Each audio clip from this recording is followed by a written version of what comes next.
Góðan daginn og verið velkomin á þennan opna fund vegna hlutafjárútboðs Hampiðjunnar. Ég heiti Iða Brá Bendisdóttir og aðstoðarbankastjóri Arion banka. Eins og þið flest viti, líklega sem að fylgjast hér með, að Hampiðjan rótgróið fyrirtæki með sögur sem nær aftur til ársins 1934.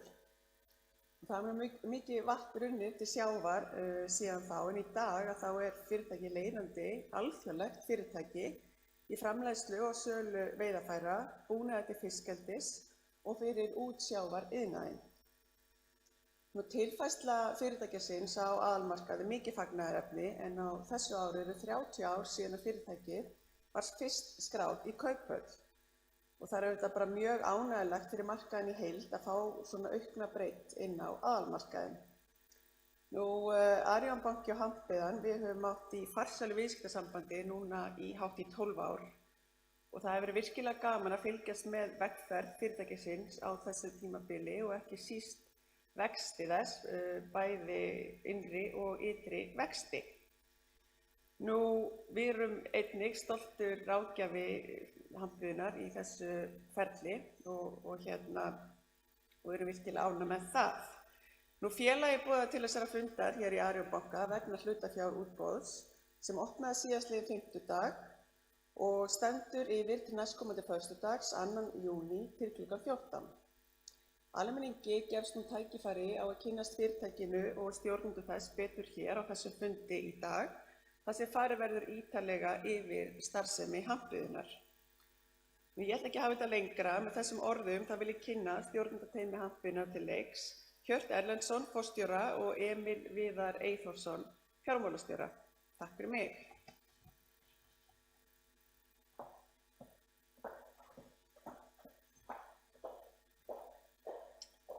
Góðan daginn og takk fyrir kynninguna í þetta. Við ætlum að segja ykkur aðeins á Hampiðjunni en fyrst ætla ég að byrja að kynna aðeins á mig og síðan kemur Emil á eftir og segir frá sjálfum sér. En ég hef búin að starfa hjá Hampiðjunni síðan 1985. Ég upprunalega menntaður sem vélstjóri og fór síðan til Danmerkur og lærði þar rekstrartæknifræði. Og síðan þegar ég var búinn með námið þá var mér boðið að taka við starfi í Hampiðjunni sem framleiðslustjóri í fléttuvéladeildinni. Á árunum fram frá 85 til 2000 þá starfaði ég eða sá allar framleiðsludeildir innan Hampiðjunnar hér á Íslandi. Og síðan var þannig komið aldamótin að það var orðið mjög erfitt að starfa hér á Íslandi, laun höfðu hækkað, það var skortur á starfsfólki. Þannig að við vorum farin að leita að staðsetningu erlendis fyrir reksturinn og ég ferðaðist töluvert Lettland og Litháen og í einni ferðinni þá hitti ég keppinaut okkar, fyrirtæki sem heitir Utzon og þeir höfðu nýlega flutt frá Danmörku til Litháen út af sömu ástæðum og við vorum að flytja. En reksturinn hjá þeim, hann gekk ekki alveg eins og skyldi og það var úr að við tókum við það fyrirtæki 2003 og byrjaðum síðan að flytja alla starfsemina fyrst frá Íslandi og síðan frá Portúgal þar sem við haft verksmiðju í 15 ár upp til Litháen og ég var þar síðan framkvæmdastjóri frá 2003 til 2014 þangað til ég var boðið að taka við sem forstjóri samstæðu Hampiðjunnar. Þannig að ég kom mjög víða við innan Hampiðjunnar og þekki mjög vel okkar starfsemi. Hérna á glærunni þá sjáum við líka stjórnin okkar og stjórnin var kosin 2014 og hún hefur verið kosin óbreytt og án mótframboðs alla tíð síðan. Og hérna nokkrar lykiltölur úr rekstri Hampiðjunnar. Og þær eru í evrum, milljónum evra, vegna þess að við gerum upp í evrum og höfum gert það síðan 2006. Og velta samstæðunnar 2022, og þetta eru próformatölur fyrir Hampiðjunnar og Vörunót, 333 milljónir evra sem samsvara 50 milljörðum íslenskar króna. EBITDA okkar í fyrra ásamt mörunótt var 40,4 milljónir eða sem samsvarar 6 milljörðum króna. Og af þessum rúmlega 40 milljónum þá er EBITDA handbyggðunar 30,1 og 10,3 sem komu frá mörunótt. Og sýnir dálítið hvað er mikið eftir að sækja hjá mörunótt, enda hefur reksturinn þar verið svona erfiður undanfarin ár. EBITDAn samanlögð var 12,1%, fyrir handbyggðuna var hún 15,5%, þannig að það býður okkur dálítið verk að ná EBITinu aftur upp og það er nú okkar vegferð á næstu árum að ná þeirri miklu samlegð sem felst í þessum kaupum. Sjáum hérna kynjahlutföllin, þau eru þokkalega jöfn en mest af okkar konur starfar í Litháen. Eiginfjárhlutfallið samanlagt var 42%. Við í handbyggðinu höfum gjarnan verið yfir 50% undanfarin ár. Það lækkar núna en með hlutafjáraukninginu þá förum við væntanlega aftur upp fyrir 50 og stefnum á 53%. Skuldahlutfallið miðað við EBITu er samanlagt 4,2 sinnum EBITDAn. Við höfum yfirleitt verið með 3,2 og stefnum að sama hlutfalli eftir hlutafjáraukninguna. Við erum orðnir fleiri en 2000 starfsmenn hjá handbyggðarsamstæðunni og við störfum á 21 landsvæði og við erum með 76 starfsstöðvar víða heim. Hérna sjáum við yfirleitt yfir eigendur handbyggðunar og kannski vert að benda á næst efstu línuna, FSN Capital, en þetta er framtakssjóðurinn sem seldi okkur mörunótt núna á síðasta ári og við lukum samningum og undirskrift í byrjun febrúar. En FSN fékk greitt í hlutabréfum í handbyggðunni og eru með tæp 8%. Eigendur handbyggðunnar eru mestu leyti einkafjárfestar með 77% og síðan eru lífeyrissjóðir með 19%. Þú er búin að vera lengi á hlutabréfamarkaði, við fórum inn á markaði 1993 og eins og Iða Brá sagði þá eigum við 30 ára skráningarafmæli í ár og hlutafjöldinn hann er orðinn rétt rúmlega 500. Við höfum fengið töluvert af viðurkenningum undanfarin ár og aðeins að nefna sumt sem höfum fengið. 2018 fengum við verðlaun frá Creditinfo fyrir nýsköpun í eldri fyrirtækjum. Síðan 2021 þá fengum við þekkingaverðlaun viðskipta og hagfræðinga og á Icefish sjávarútvegssýningunni sem var í september á síðasta ári í Smáranum þá fengum við reyndar tvenn verðlaun.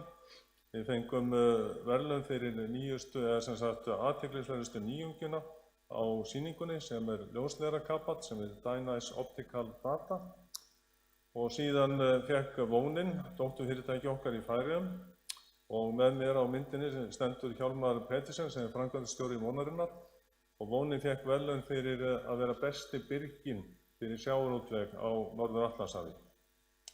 Og síðan núna síðustu áramót þá fengum við verðlaun Frjálsrar verslunar og Viðskiptablaðsins sem fyrirtæki ársins.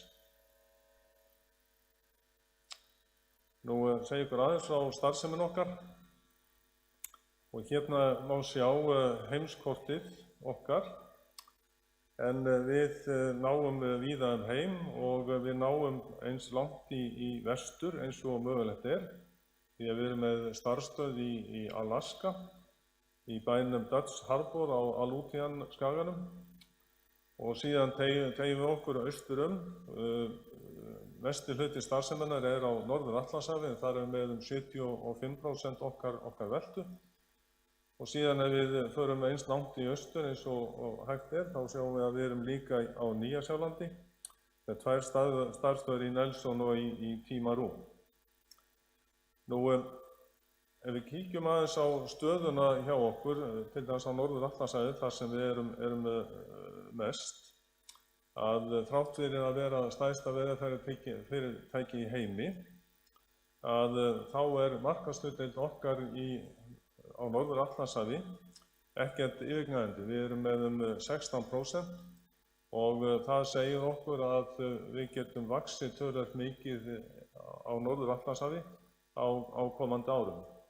Og það má benda kannski sérstaklega á, ef við skoðum í landakorti, að við erum ekki með starfsstöðvar í Hollandi, Belgíu, Frakklandi, Portúgal eða Spáni, nema hvað að guli punkturinn þarna táknar netaveiðstæði sem sinnir fiskeldi í Miðjarðarhafinu.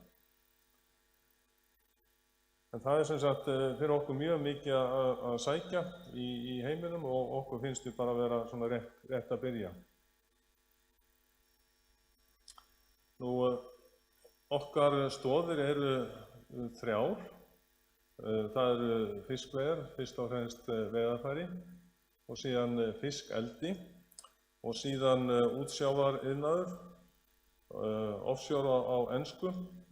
En fiskveiðarnar og veiðarfærin það standa fyrir 60% af okkar veltu, fiskeldið er 30% og útsjávar'iðnaðurinn er 10%. Ég ætla að fara á næstu 3 glærum yfir hverja stoð fyrir sig. Við skoðum fyrst fiskveiðarnar, að þá erum við leiðandi í heiminum í þróun og framleiðslu á veiðarfærum, sérstaklega flottrólum og botntrólum, og við útvegum allt sem þarf til þeirra veiða, allt frá togtaugum, hlerum og trollið sjálft, og stór hluti af okkar veltu þjónusta. Að þegar búið að selja veiðarfærin þá þarf að þjónusta þau, það þarf alltaf að yfirfara og lagfæra, og það stór hluti af okkar tekjum. Nú, við skoðum þarna sérstaklega myndirnar, þannig til hægri, að þá efsta myndin sýnir frá netaveiðslan okkar í Litháen, en eins og við sjáum eftir þá erum við stóru og öflugu netaveiðstæði og við kjósum að setja upp veiðarfæri þar, því að þá getum við nýtt okkar þessar hagstæðu aðstæður sem eru í Litháen. Nú, á myndinni til vinstri við það, þá má sjá þarna toghlera. En við framleiðum 2 tegundir af toghlerum og það gert líka í Litháen. Nú, á miðjumyndinni þá má sjá aðstofan okkar niður á Skarfabakka hér í Reykjavík. Þarna er verið að flytja nót úr skipi, Víking sem að breima á, inn í húsið okkar. En nætur eru stærstu veiðarfærin sem við framleiðum og hver nót hún getur vegið 80 til 90 tonn. Og á neðstu myndinni sem tekin á Neskaupstað sýnir nýja netaveiðslu okkar þar, og þarna skipið Börkur frá Síldarvinnslunni, en það má eiginlega segja að þessi skip, fullbúin stór öflugu skip bæði til uppsjávar og botnveiða, að þetta okkar kunnahópur út allan heim.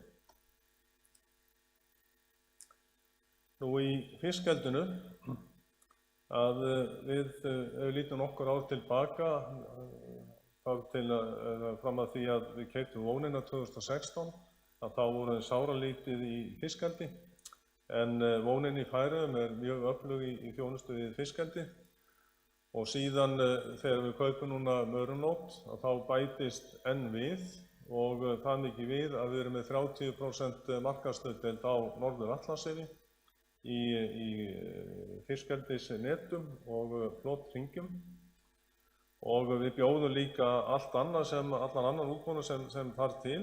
Og ef við skoðum aftur myndirnar, að þá má sjá hérna á efstu myndinni, þarna flotthringur sem þá líka vinnupallur, og við erum að framleiða og selja neti sem þarna undir.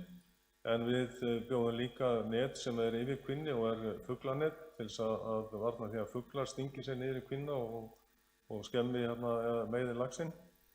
Og síðan erum við með kastnet til þess að ná upp laxinum þegar hann komin í sláturstærð. Og síðan aðeins niður til vinstri þá má sjá borð í þjónustuskipi, að við framleiðum og seljum akkeri, fastsetningartóg og baugjur til þess að halda þessum búnaði uppi. En það sem líka mjög stór hluti af starfseminni þjónusta og á myndinni hérna til hægri það má sjá nýja netaverkstæði okkar á Ísafirði en það sérhæft netaverkstæði til þess að þjónusta fiskeldiskvíar og stór hluti af sölu okkar innan fiskeldis þjónustutekjur. Því að það þarf að þvo kvíarnar alltaf reglulega. Þær geta verið 1,5 ár í sjó til að byrja með og síðan þarf yfirleitt að þvo og gera við á ársfresti eftir það. En þarna sjáum við stærstu þvottavél sem á Íslandi. Þessi þvottavél 54 rúmmetrar og það að meta stærðina út frá mönnunum sem standa þarna upp á þvottavélinni og að setja óhreint fiskeldiskvíanet ofan í þvottavélina. Við leggjum mjög mikið upp úr umhverfismálum eins og kemur fram hér á eftir og við tökum allt vatn sem við notum í þvottinn. Það fer yfir í sílóið sem þarna hægra megin á myndinni. Þar fellum út grófasta efnið en tökum síðan vatnið inn í húsið og hreinsum það mjög vandlega og það vandlega það nánast drykkjarhæft þegar það kemur út aftur og við notum það í næsta þvott. Ef við lítum síðan á útsjávarmarkaðinn okkar, að þar bjóðum við mjög margar vörur og það eru helst tengdar vindum og spilum sem notaðar við djúpsjávarverkefni. Við höfum framleitt ótalinn fjölda af tógum sem 12 km að lengd í einni lengd og með þeim hægt að ná niður í dýpstu gjár hafsbotnsins því að sú dýpsta Mariana Trench, hún 11,2 km á dýpt, þannig að með okkar 12 km tógum þá hægt að ná allstaðar niður sem þarf. En það sem sagt djúpsjávartógin sem við erum að fyrst og fremst að selja og síðan seljum við mikið af stroffum eins og má sjá hérna á myndunum til hægri. Að þetta ofurstroffur úr þráðum sem jafn sterkir og stál en samt að léttir að fljóta á vatni.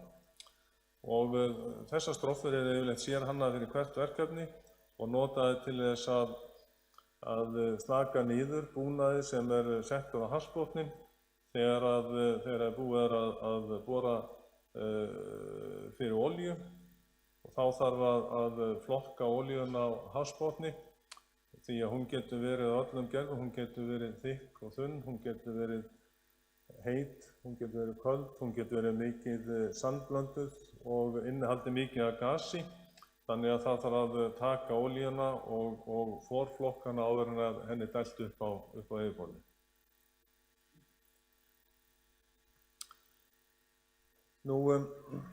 Víkjum aðeins að framleiðslunni okkar því að það sem við gerum dálítið tvískipt. Við erum með þjónustustöðvar út allan heim, þessar 76 sem ég nefndi áðan, það fyrst og fremst netaverkstæði. En við framleiðum efni fyrir samstæðuna í Litháen og þar erum við í dag með þrjú fyrirtæki. Hampiðan Baltic sem fyrst og fremst neta og kaðlaframleiðsla. Vonin Lithuania sem netaverkstæði fyrir veiðarfæri og fiskeldiskvíar. Og síðan Mørnod Baltic sem eingöngu fyrir fiskeldiskvíar. Og til samans erum með í Litháen 46.000 fermetra og við erum með 750 starfsmenn. Það afskaplega hagstætt að starfa í Litháen, laun hagstætt, byggingkostnaður einnig mjög hagstæður og bara þriðjungur af því sem við sjáum hér á Íslandi. Og við höfum valið það að framleiða eingöngu fyrir hampiðu samstæðuna. Við hér áður fyrr þá vorum við að framleiða mikið af efnum fyrir utanaðkomandi aðila en smátt og smátt þá höfum við tekið alla framleiðslugetuna fyrir hampiðu samstæðuna og það þýðir að við erum að framleiða vörur sem aðrir hafa ekki aðgang að. Bara okkar fyrirtæki hafa aðgang að einkaleyfisvörðum og svona sérhönnuðum vörum, sérstaklega fyrir flotthól og botthól. og það er 95% af okkar framleiðslu sem er innan samstæð, fyrir samstæðuna sjálfa. 5% eru fyrir utan og það eru mest viðskiptamenn sem hafa verið hjá okkur í áratugi. Nú, í Litháen þá eru miklir hagræðingarmöguleikar því að við getum enn byggt og vaxið. Og sem dæmi má nefna að við Hampiðan Baltic það getum við byggt 12.000 fermetra í viðbót og við Wonen Lithuania 10.000, jafnvel 12.000.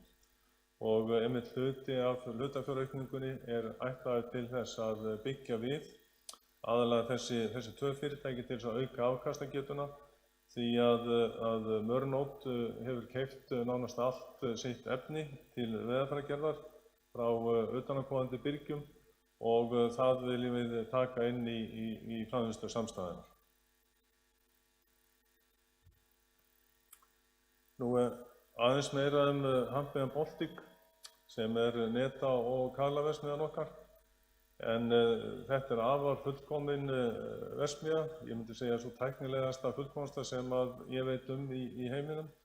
Þar erum við að vinna mest með net og sérstaklega overtog og þarna á myndinni þá má sjá stærstu fléttuvél sem er til í heiminum. Það er til reyndar tvær aðrar jafn stórar, önnur er í Portúgal og hinn í Bandaríkjunum. En með þessari fléttuvél getum við náð upp í 200 mm svert tóg sem að þolir rúmlega 2500 tonn. En við erum ekki búin að ná að þeim mörgum ennþá. Það sverasta sem við framleitt er 186 mm, þannig að við eigum töluvert eftir til þess að nýta getu vélarinnar. Það er ekki, þörfina hefur ekki komið upp ennþá í útsjáariðnaðinum. Nú, annað sem er mjög sérstakt við Hampiðan Baltic er að við vinnum eftir Lean-kerfum og birtingarmynd Lean hjá okkur að hún felst aðallega í því að allt það sem við framleiðum, eða nánast allt það sem við framleiðum, er selt. Þannig að við erum eingöngu að vinna eftir pöntunum og það þýðir að lager til dæmis í Hampiðan Baltic er mjög lágur og velturhraði lagersins er 16 sinnum sem það þykir afar hátt.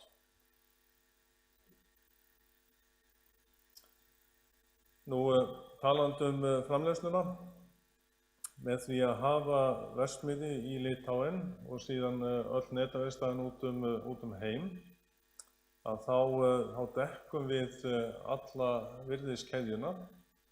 Við byrjum á því, eins og sést þarna á bláu myndin lengst til vinstri. Við kaupum inn plastkorn og við bræðum þetta plastkorn og búum til þræði. Og þræðina notum við síðan í fléttagarn eða snúigarn og við fléttum eða snúum líka kaðla og úr garninum hnýtum við net og síðan eru þessi efni, kaðlar og net, notuð til þess að búa til veiðarfæri. Og þetta er einstakt að fyrirtæki í veiðarfæriiðnaði ráði yfir allri virðiskeðjunni. Og það hefur orðið til þess að við náum að skila mun hærri EBITDA heldur en samsvarandi fyrirtæki. Það er reyndar eiginlega ekki hægt að tala samsvarandi fyrirtæki vegna þess að ég þekki eiginlega ekki til neins fyrirtæki sem er að gera þetta á sama hátt og við. Yfirleitt eru fyrirtæki sérhæfð í því að búa til kaðla eða búa til net og gjarnan með aðkeyptum þráðum.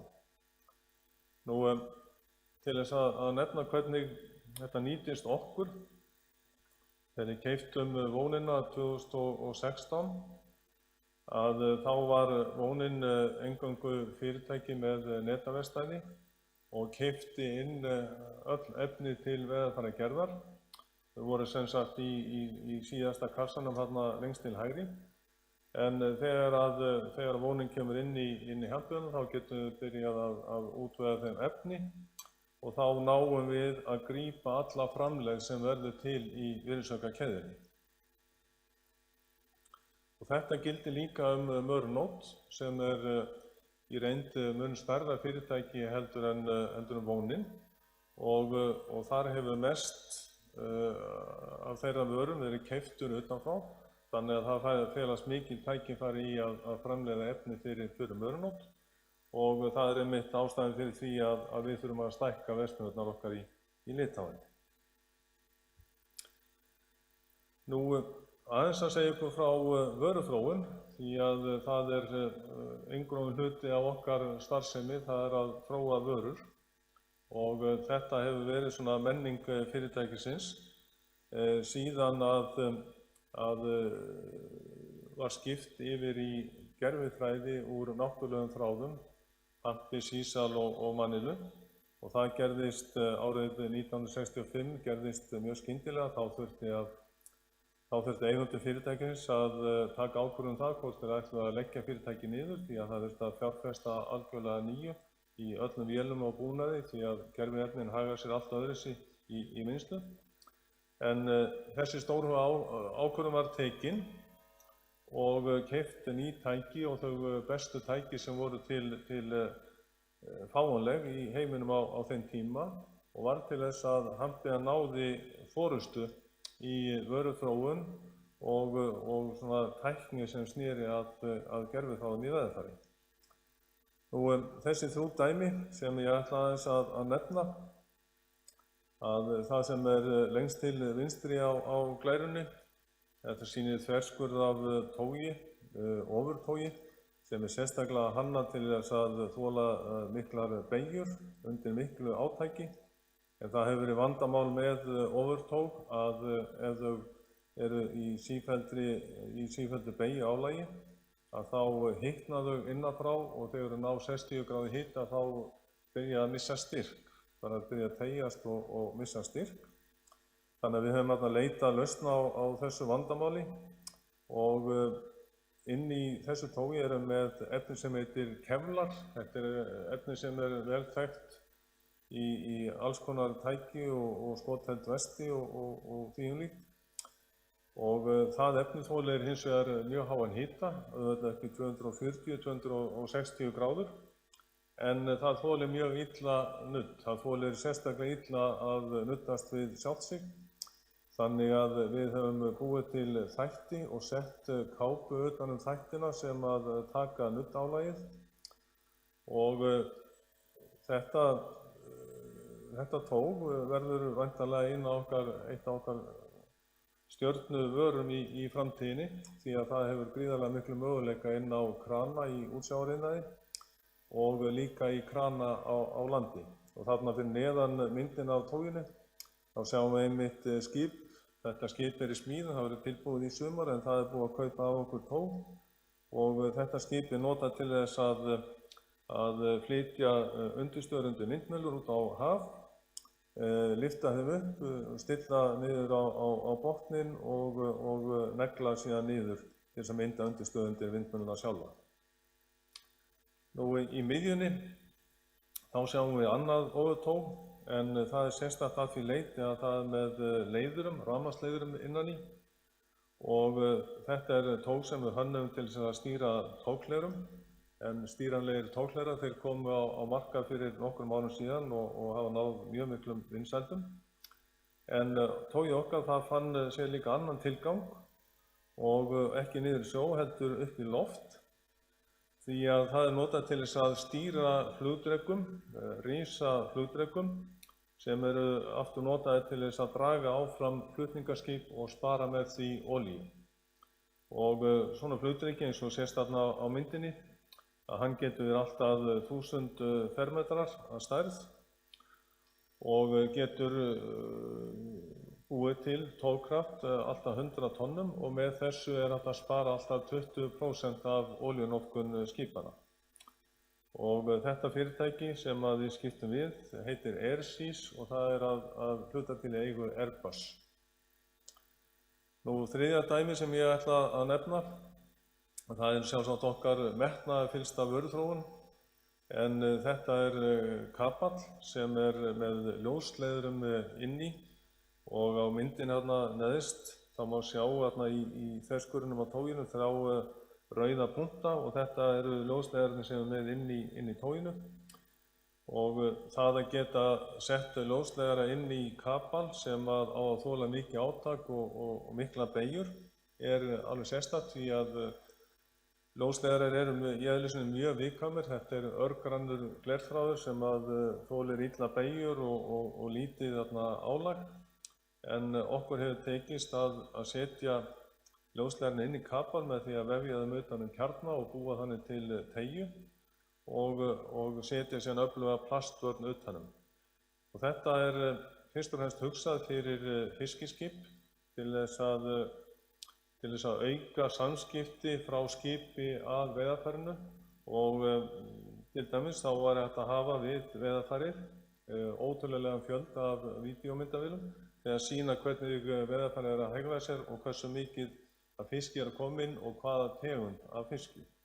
Og síðan er þetta að þróa þessa tækni töluvert mikið áfram til þess að greina fisk og í framtíðinni til þess að ákveða hvað af því sem að veiðist eigi að halda, hverju eigi að sleppa niður við hafsbotn og hvað á að veiða.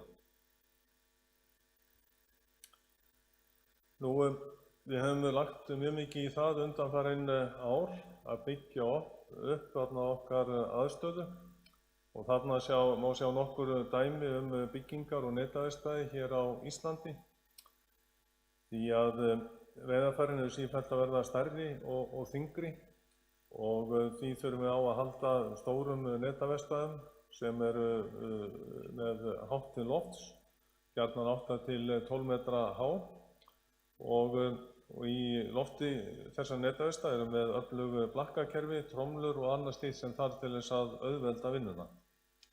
Við erum að byggja svona hús út allan heim því að þarna náum við að auka framleiðni töluvert mikið og líka náum við að auka afköstin því að hraði skiptir stundum gríðarlega miklu máli fyrir fiskiskipin. Þau þola illa að stoppa lengi inni og bíða eftir viðgerð á veiðarfæri.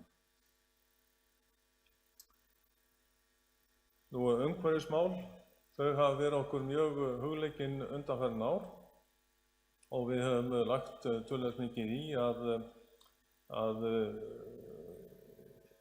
koma vörum til endurvinnslu og það er orðið þannig í dag að 97% af öllum efnum sem við framleiðum og notum í veiðarfæri, við getum sent þau í endurvinnslu. Það efni sem fellur til innanhúss og er alveg hreint, ekki með neinu sandi eða salti í, það sendum við aftur til Litháen og þar getum við endurunnið og blandað í nýja þræði. En önnur efni flokkum við og komum til viðeigandi endurvinnslufyrirtækja í Evrópu og við tökum reyndar við öllu veiðarfærefni þannig að stöðvarnar okkar eru opnar og allir sem vilja losna við nota veiðarfærefni geta komið til okkar og við munum síðan flokka það og koma í endurvinnslu. Og draumurinn í framtíðinni er að ná að hreinsa efnin það það vandlega, að við getum notað þau aftur í þræði og búið til kaðla og net og þá erum við búin að ná hinu fullkomna hringrásarkerfi. Nú höfum við líka lagt mikið upp úr því að fá gæðavottanir. Við erum með ISO 9001 vottun fyrir gæði, 14.000 fyrir umhverfismál og fyrir öryggi á vinnustað með staðlein ISO 45001. Aðeins hvað við höfum verið að gera undanfarin ár í kaupum á fyrirtækjum og að byggja upp samstæðuna. Og þarna má sjá tímalínuna allt aftur til 2013. En á þessu tímabili höfum við keypt og stofnað 16 fyrirtæki. En stærstu skrefin í þessari vegferð var þegar við keyptum Vonina 2016 og núna þegar við kaupum Mörnót í ár. Hérna má sjá hvernig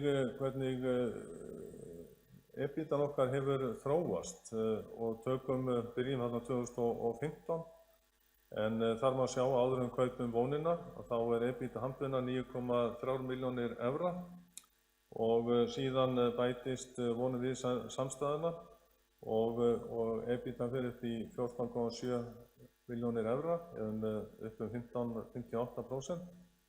Og síðan tekur við tímabil þar sem við erum að ná út allri samlegðinni og það ásamt öðrum fyrirtækjum sem við erum að kaupa á sama tíma.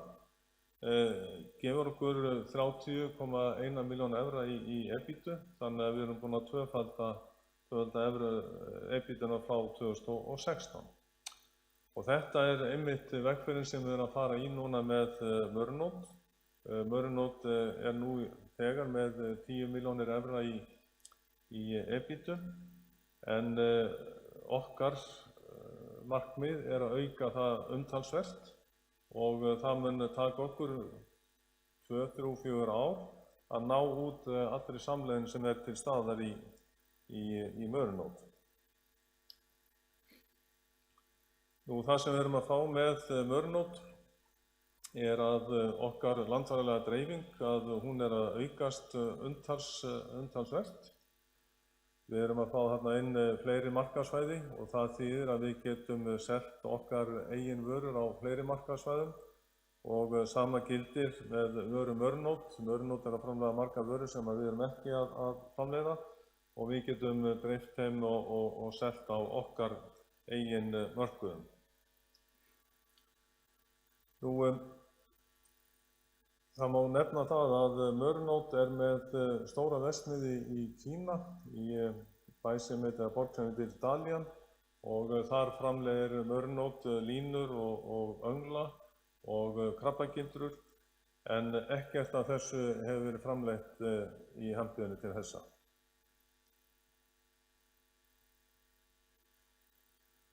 Og ef við skoðum hvernig vónin þróaðist hjá okkur í hambúðinni, að þegar við kaupum fyrirtæki 2016 og getum séð þarna árið 2015 þá var velta vonarinnar 59,3 milljónir evra og EBITDAn 6,9.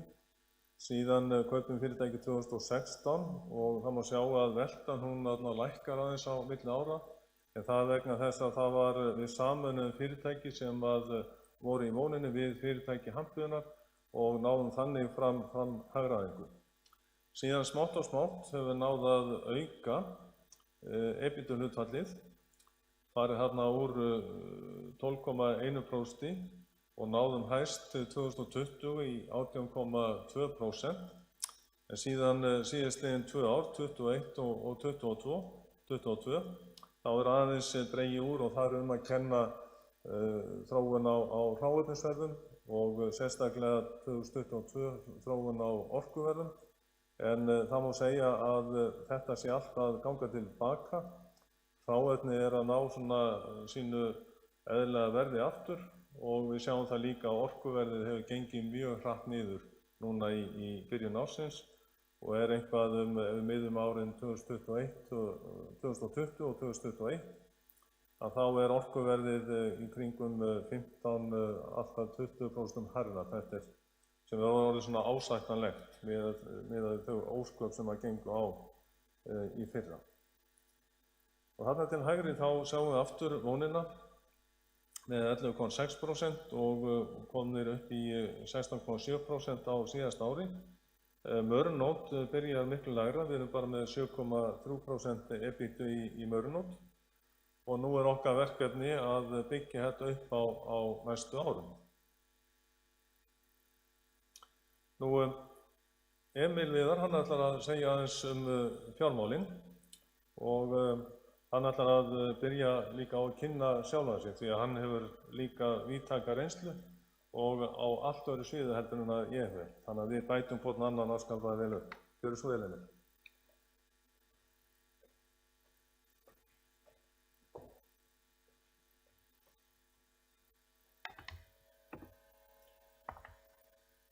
Já, takk kærlega fyrir.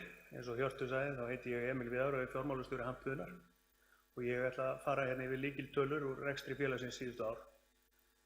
Aðeins mig, minn bakgrunn sá að ég löggildur endurskoðandi og hóf störf hjá Deloitte árið 2002. Byrjaði þar í reikningshaldi og endurskoðun, færði mig síðan fljótlega yfir í fjármálalöggjöf Deloitte og starfaði þar sem sérfræðingur í alþjóðlegum reikningsskilastöðlum í nokkur ár og fór svo yfir í svona almenna ráðgjöf. Hef sinnti einkum aðstoð í tengslum við kaup og sölur á fyrirtækjum, áreiðanleikakannanir, samningagerð og síðustu 3 árin veitti ég fjármálaráðgjöf til Deloitte forstöðu.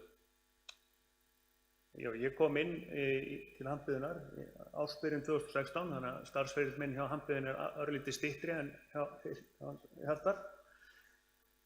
En ég kem inn þegar að vónin að bætast í hópinn. Ég ætla að byrja á því að fara yfir tekjusamstæðurnar og þróun þeirra síðustu 10 ár. Það vert að minnast á það og líkt og Hjörtur kom inn á að félagið gerir upp í evrum og gerir upp samkvæmt alþjóðlegum reikningsskilastöðlum eða IFRS. Velta samstæðunnar hefur aukist verulega eða tæplega fjórfaldast frá árinu 2013. En það þýðir það bil 16% meðaltalsvöxt á ári. Eins og Hjörtur kom inn á áðan hafa mörg félög bæst við samstæðuna á tímabilinu en vöxturinn skiptist cirka þannig að 60% eru ytri vöxtur og 40% innri vöxtur. Stærsta breytingin á sér stað þegar að vónin kemur inn í samstæðuna 2016 en velta samstæðunar þá nánast tvöfaldast. Velta vónarinnar var svo sama á Handbyggðunar en vónin var með rekstur í 6 löndum á þessum tíma. Frá árinu 2016 hefur velta samstæðunar aukist jafnt og þétt að fráskildu árinu 2020, COVID-árinu, en þá stóð hún í stað. Tekjur samstæðunar hækkuðu síðan verulega á síðasta ári en þá var töluverður tekjuvöxtur hjá flestum félögum innan samstæðunar. Við höfum sett saman próforma reikning fyrir samstæðuna sem sýnir hvernig samstæðan hefði litið út á árinu 2022 ef að Mørenot hefði komið inn í samstæðuna 1.1. Mørenot gerir sitt uppgjör samkvæmt norskum reikningsskilastöðlum á meðan Handbyggðan fylgir IFRS og því þurfti að aðlaga uppgjör Mørenot að IFRS til að hægt var að setja fram samstæðutölur fyrir ári. Við sjáum að ef að Mørenot hefði verið hluti af samstæðunni frá ársbyrjun 2022 að þá hefðu bæst við tekjur að fjárhæð 139 milljónir evra og meðaltalsvöxtur á tímabilinu hefði þá verið rúmlega 23%. Nú aðeins að EBITDA og þróun hennar á sama tímabili. Eins og með tekjurnar hefur verið töluverð aukning í EBITDA á tímabilinu. Stærsta breytingin aftur þegar að vónin kemur inn í samstæðuna. En þá eykst EBITDA samstæðunar 60% á milli ára en EBITDA framlegð fer úr 15,5% niður í 12,4%. Skýringin sú, líkt og Hjörtur kom inn á, að vónin var ekki með alla virðiskeðjuna og var því með lægra EBITDA hlutfall en Handbyggðan. Það hefur því verið okkar verkefni að lyfta framleiðni með því að nýta okkar framleiðsleiningu í Litauen fyrir þau félög sem kom inn í samstæðuna, ásamt því að ná fram þeirri hagræðingu sem felst í stækkun á samstæðunni, til dæmis með samþættingu innkaupa. EBITDA framleið hefur lækkað aðeins síðustu 2 ár og líkt og Hjörtur kom inn á og þar einkum að kenna hækkun á flutningskostnaðum og hráefnisverðum og gríðarlegri hækkun á orkukostnaði í Evrópu á árinu 2022. Allir þessi liðir virðast nú vera að ná jafnvægi og að ganga tilbaka. EBITDA hefur vaxið á tímabilinu tæp 17% að meðaltali ári og það bil helmingur af hækkun á EBITDA á tímabilinu tilkominn vegna ytri vaxtar og helmingur vegna innri vaxtar. Ef að próforma tölur fyrir samstæðuna með Mørenot eru teknar inn, hefði vöxtur EBITDA félagsins verið rúmlega 20%. Líkt og með vonina þá EBITDA framlegð Mørenot mun lægri en hjá Handbyggðinni. EBITDA framlegð samstæðunar hefði því farið niður í 12,1%. Það því verkefni okkar næstu árin að endurtaka leikinn frá 2016 með því að hækka EBITDA framlegð samstæðunar og ná fram þeim samlegðaráhrifum sem í kaupunum felast. Fjárfestingar samstæðunar Félagið hefur verið að fjárfesta töluvert síðastliðin ár, einkum í uppbyggingu á fasteignum innan samstæðunnar og langt komið í endurnýjun og uppbyggingu á netaverkstæðum sínum. Við höfum einnig verið í töluverðri uppbyggingu á þjónustustöðum okkar fyrir fiskeldi í Færeyjum, Noregi og Íslandi. Á neðri myndinni má sjá bókfært virði varanlegra rekstrarfjármuna og má þar sjá breytinguna sem á sér stað á árinu 2016 þegar vónin kemur inn. Einnig töluverð breyting á árinu 2019 en þá upptaka á IFRS 16 og þá þarf félagið að eignfæra leigusamninga. Hampiðan á flestar sínar fasteignir en þarna einkum að ræða eignfærslu á lóðaleigusamningum til lengri tíma. Hér má sjá þróun í veltufjármunum samstæðunnar. Veltufjármunir hafa verið í kringum 40% af tekjum svona sögulega. Á árinu 2021 urðu miklir erfiðleikar í flutningum á milli landa. Það ásamt hækkunum á hráurum urðu til þess að félagið jók byrði sínar umtalsvert til að tryggja þjónustu við viðskiptavinina sína. Sama þróun átti sér stað á árinu 2022. Þetta hefur þýtt að veltufjárhlutfall Hampiðunnar var komið í rúm 50% í árslok 2022 og það verkefni okkar á komandi misserum að koma því aftur niður í 40% en það það hlutfall sem það félagið telur eðlilegt í rekstri sína.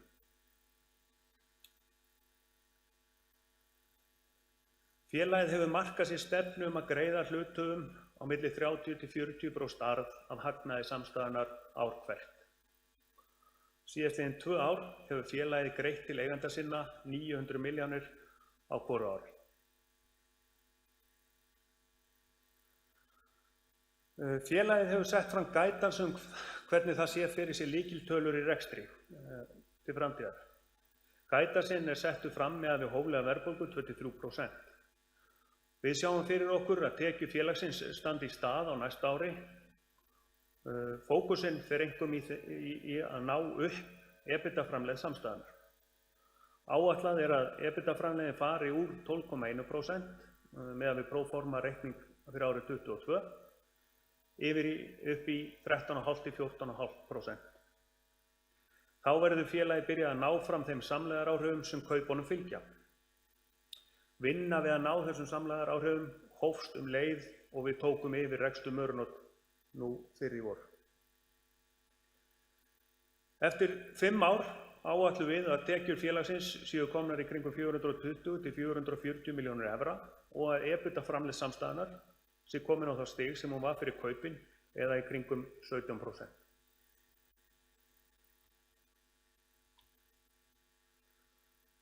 Félagið ætlar að sækja í kringum 10 milljarða í útboðinu. Þeir fjármunir verða nýttir þannig að 6 milljarðar verða notaðir til þess að greiða niður skuldir tengdar Mörnótt og fjárfest verður fyrir 4 milljarða í húsnæði og framleiðsluvélum í Litáen til að geta þjónusta eftirspurnina samstæðunar á efni og vörum. Áætlað að hefja uppbyggingu strax á þessu ári og henni ljúki á árinu 2025. Við teljum að samstæðan þurfi að síðan til framtíðar að fjárfesta fyrir 10 milljónir evra í svokölluðu maintenance capex til þess að viðhalda tekjuhæfi eigna sinna til framtíðar. Sé horft til próforma talna fyrir samstæðuna þá var eiginfjárhlutfall samstæðuna 42% og vaxtabreddar skuldir 4,2 sinnum EBITDA fyrir útboðið. Eftir útboðið þá verður eiginfjárhlutfallið orðið í kringum 53% og vaxtabreddar skuldir sem hlutfall EBITDA komin niður í 3,2. Þetta eru sambærileg hlutfall voru áður en Hampiðan tók yfir Mörnótt.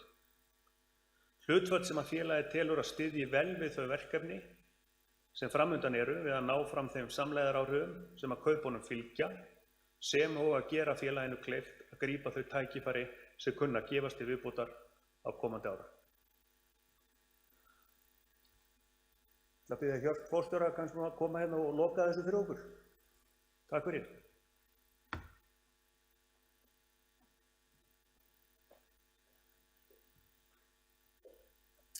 Takk fyrir Emil. Já, ég ætla að draga þetta hér saman, hér á einni glæru. Við höfum mikla reynslu í að kaupa fyrirtæki og byggja upp og það sem við erum að gera núna með Mörnótt það sama sem við erum að gera með önnur félög og sérstaklega það sem við gerum með Vónina frá 2016. Við höfum verið að vinna með að byggja upp fyrirtæki og byggja upp og það sem við erum að gera með önnur félög og sérstaklega það sem við gerum með Vónina frá 2016. Og til þessa höfum við mjög öflug stjórnendateymi, bæði hér á Íslandi og líka erlendis, því að við byggjum samstæðuna upp þannig að við reynum að hafa einingar innan hennar eins sjálfstæðar eins og hægt er. Og það þýðir að við erum með mjög hæfa stjórnendur út allan heim. Og það á líka við Noreg, þar erum við með mjög hæfa og reynda stjórnendur sem að styðja okkur fullt og fast og eru afar glaðir yfir því að nú sé kominn nýr eigandi af Mørenholt sem að þekkir veiðarfæraðiðnaðinn og fiskeldið mjög vel og eru tilbúin til að styðja okkur áfram í þeirri vegferð. Nú saman með Mørenholt og öllum hinnum fyrirtækjum þá erum við með mjög mikla landfræðilega dreifingu eins og kom inn á áður og þessi landfræðilega dreifing hún gefur okkur stökkpall fyrir framtíðar fjárfestingar í fyrirtækjum eða setja upp eigin fyrirtæki. Nú stefna okkar eins og hún hefur verið undanfarin ár að það að stækka samstæðuna með kaupum á fyrirtækjum og með því að stofna eigin fyrirtæki. Þannig að við ætlum að halda áfram þeirri línu sem við höfum verið á og hefur gefist okkur afskaplega vel undanfarin ár. Nú varðandi útboðið þá ætlar hann Erlendur hjá fyrirtækjaráðgjöf Arion að segja okkur frá útboðinu og þeim skilum sem eru þar og hvernig þetta fer allt saman fram. Gjörðu svo vel, Erlendur.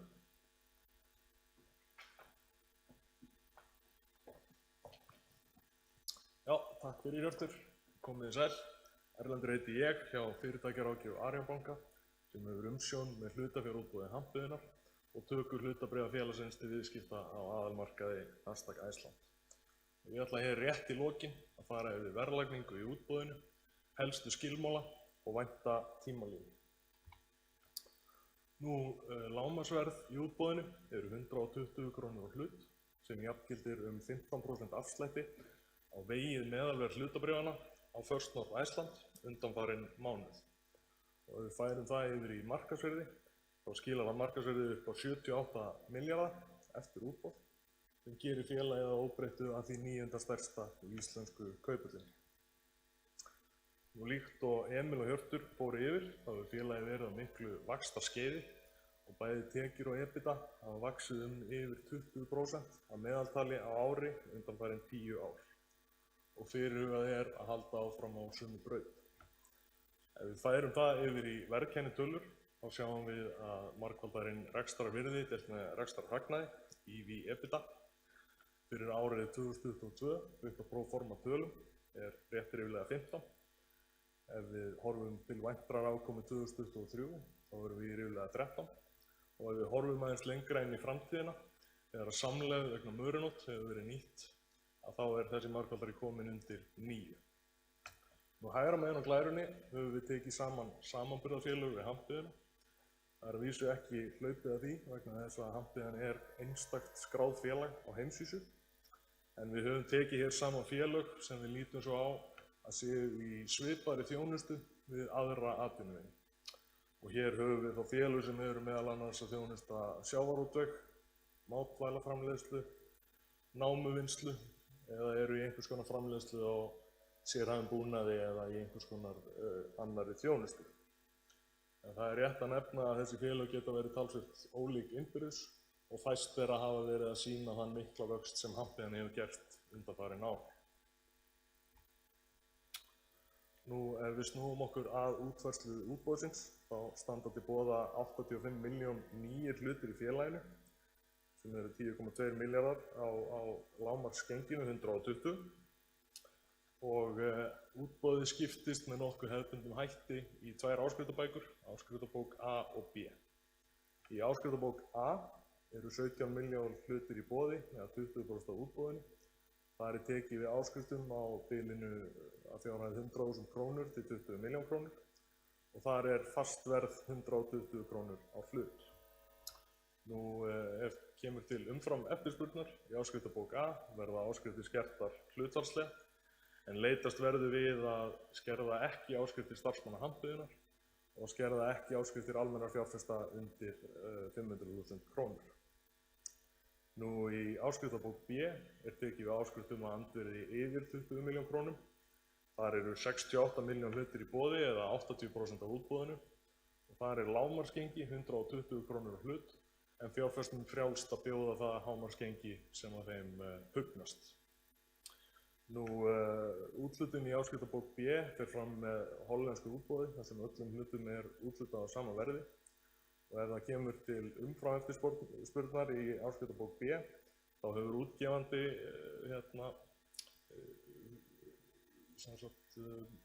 ræður úthlutun en litið verður jákvætt til verðs og þess að skapa æskilegan eftirmarkað með bréf félagsins. Nú, það engin stækkunarheimild í útboðinu en heimilt að færa hluti á milli áskriftabóka ef tilefni til. Það tekið við áskriftum á vefsíðu Arion banka, arionbanki.is/Hampiða, þar sem jafnframt má finna öll gögn tengd útboðinu. Og verðbréfaþjónusta Arion banka veitir aðstoð við útboðið í síma 4447 eða á hampiðan@arionbanki.is. Nú ef við förum að lokum stuttlega yfir tímalínuna, þá hófst útboðið síðastliðinn fimmtudag og stendur til næstkomandi föstudags, 2. júní kl. 14. Eigi síðar en 5. júní gert ráð fyrir að niðurstöður og úthlutun verði birt. Þann 7. júní gert ráð fyrir eindaga áskrifta og þann 9. júní gert ráð fyrir afhendingu hlutabréfa og fyrsta viðskiptadegi á aðalmarkaði Nasdaq Iceland. Það þá ekki fleira frá okkur í dag. Ég vil þakka Hirti og Emil kærlega fyrir komuna og þakka þeim sem fylgdust með fundinum. Takk fyrir.